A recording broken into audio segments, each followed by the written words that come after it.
7th Hindi medium students. So now today we start the question answers of our lesson 3, the wise man part 2. As you know that yesterday we just completed our exercise of this lesson. हमने कल इस lesson की अपनी exercise को complete किया है. हमारा जो इंग्लिश का लेसन 3 है क्लास 7th में हिंदी मीडियम में, द वाइस मैन पार्ट 2.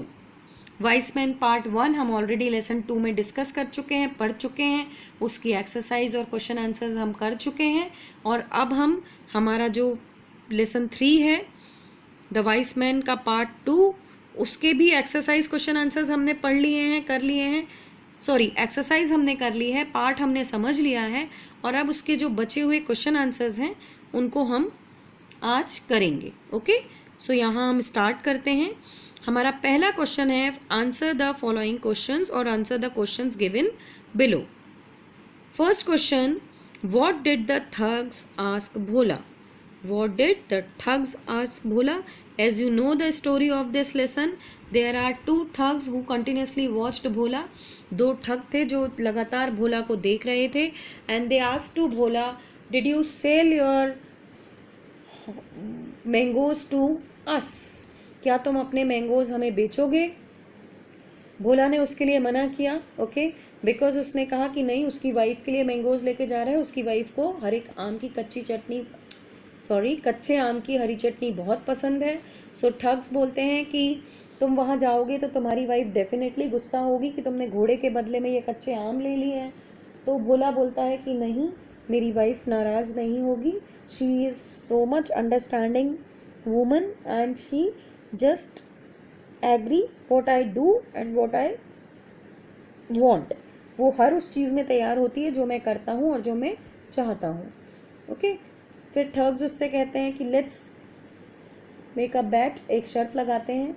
यदि तुम्हारी वाइफ नाराज़ होती है तो तुम हमें 1000 रुपये देना, और यदि तुम्हारी वाइफ नाराज़ नहीं होती है तो हम तुम्हें 1000 रुपीज़ 1000 रुपये देंगे. भोला तैयार हो जाता है. ओके, भोला उन्हें लेकर अपने घर जाता है. घर में उसकी वाइफ पूछती है, did you sell the horse? क्या तुमने घोड़ा बेच दिया?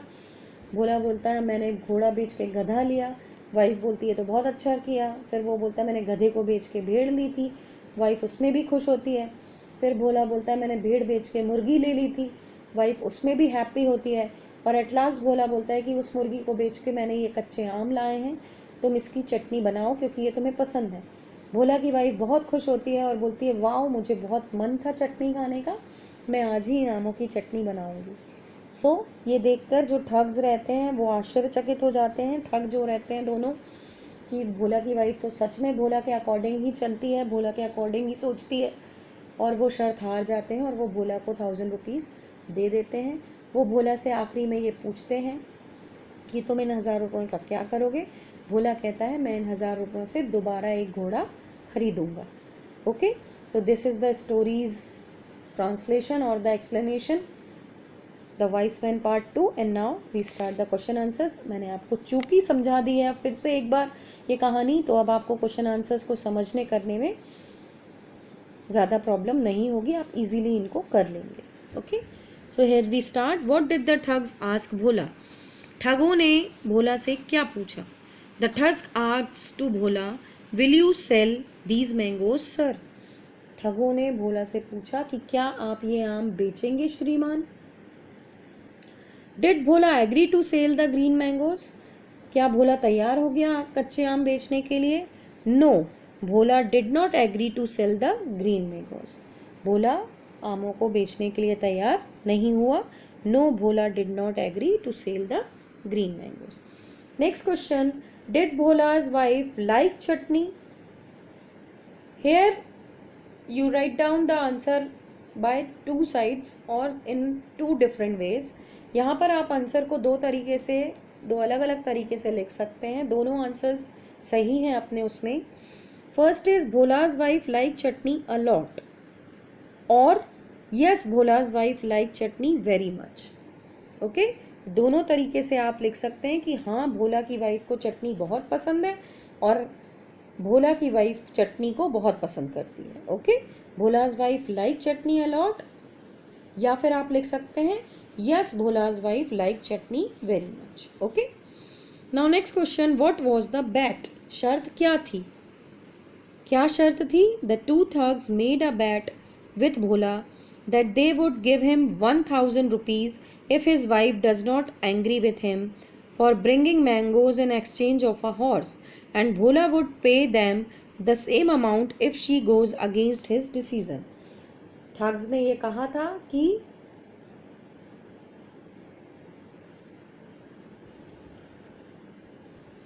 वो उसे 1,000 रुपीज़ देंगे कि यदि उनकी वाइफ नाराज़ नहीं होगी, भोला की वाइफ नाराज़ नहीं होगी भोला के इस कार्य पर कि उसने घोड़े के बदले में कच्चे आम ले लिए, और नहीं तो भोला उन्हें 1,000 रुपये देगा यदि उसकी वाइफ जो है वो भोला के निर्णय से सहमत नहीं हुई और नाराज़ हुई तो।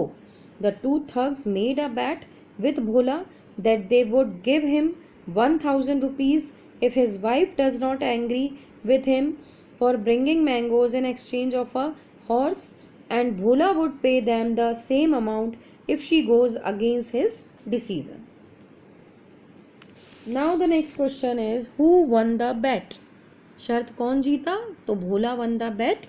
शर्त भोला जीता. How did Bhola plan to spend the money? भोला ने क्या प्लान किया था जो पैसा उसे मिला था उसे खर्च करने का?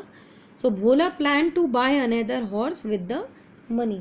भोला ने एक दूसरा घोड़ा खरीदने की योजना बनाई थी उस मिले हुए पैसे से. ठीक है. So students, here your 6 question answers. You have to write down in your notebook.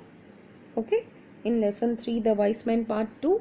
And now the next question of the exercise is complete the sentence using to or for. यहाँ पर to और for लगा के आपको fill in the blanks दिए गए हैं, उन्हें complete करना है. किन्हीं किन्हीं सेंटेंस में to का यूज़ करना है, किसी किसी सेंटेंस में for का यूज़ करना है. और ये आप किस तरह से रिकॉग्नाइज करेंगे? The meaning of the sentence क्या निकल रहा है, शब्द वाक्यों का अर्थ क्या निकल रहा है, उसके आधार पर आप टू और फॉर का यूज़ करेंगे. Hairs meaning of two is से. हिंदी में मीनिंग होता है टू का से और फॉर का के लिए. Okay, so here we start. They made a plan dash dash deceive him.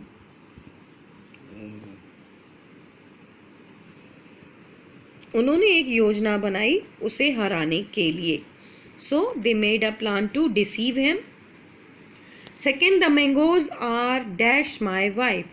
The mangoes are for my wife.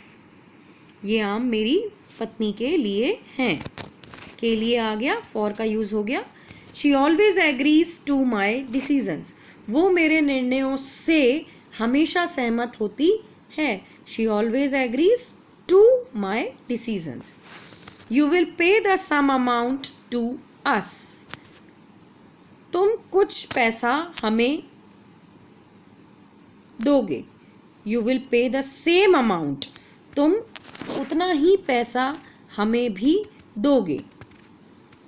ठीक है. So here's you again write down to. His wife was waiting dash her husband. His wife was waiting for her husband. उसकी पत्नी अपने पति के लिए इंतज़ार कर रही थी. What have you brought for me? तुम मेरे लिए क्या लाए हो? I sold the horse for a donkey. मैंने घोड़े को गधे के लिए बेच दिया. I exchanged the donkey for a sheep. मैंने गधे को भेड़ के लिए बेच दिया. And a hen is cheaper to feed than a sheep. मुर्गी जो थी वो सस्ती थी बजाय भेड़ को खिलाने से. Okay, so a hen is cheaper to feed than a sheep. You have to fill to. Next is I shall use money to buy another horse. I shall use money to buy another horse. मैं इस पैसे का उपयोग दूसरा घोड़ा खरीदने के लिए करूँगा. ओके, ठीक है. So here's your these fill in the blanks is now completed. You just write down these blanks also in your fill in notebook and complete your lesson 3 the wise man of 7th class Hindi medium student. Okay, and in our next video we will just learn, or we will just discuss about our next lesson.